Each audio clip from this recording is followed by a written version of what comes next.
Colossians 3. If then you have been raised with Christ, seek the things that are above, where Christ is, seated at the right hand of God.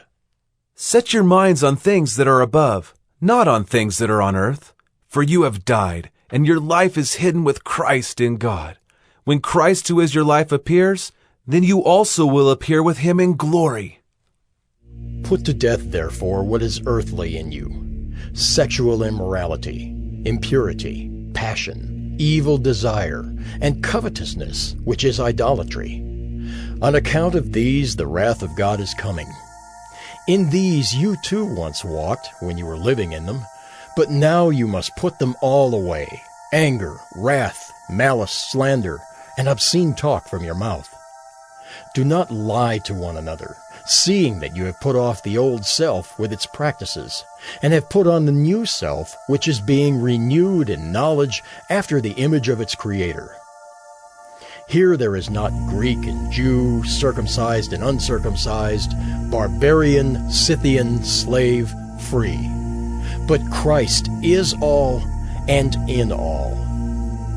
Put on then, as God's chosen ones, holy and beloved, compassionate hearts, kindness, humility, meekness, and patience, bearing with one another.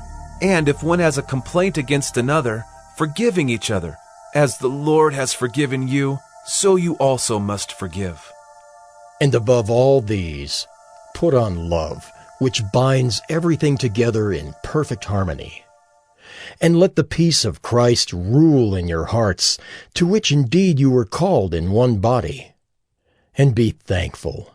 Let the word of Christ dwell in you richly, teaching and admonishing one another in all wisdom, singing psalms and hymns and spiritual songs with thankfulness in your hearts to God. And whatever you do, in word or deed, do everything in the name of the Lord Jesus, giving thanks to God the Father through him. Wives, submit to your husbands, as is fitting in the Lord. Husbands, love your wives, and do not be harsh with them. Children, obey your parents in everything, for this pleases the Lord. Fathers, do not provoke your children, lest they become discouraged.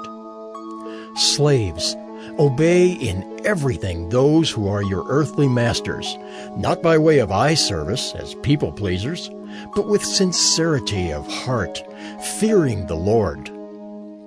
Whatever you do, work heartily, as for the Lord and not for men, knowing that from the Lord you will receive the inheritance as your reward. You are serving the Lord Christ.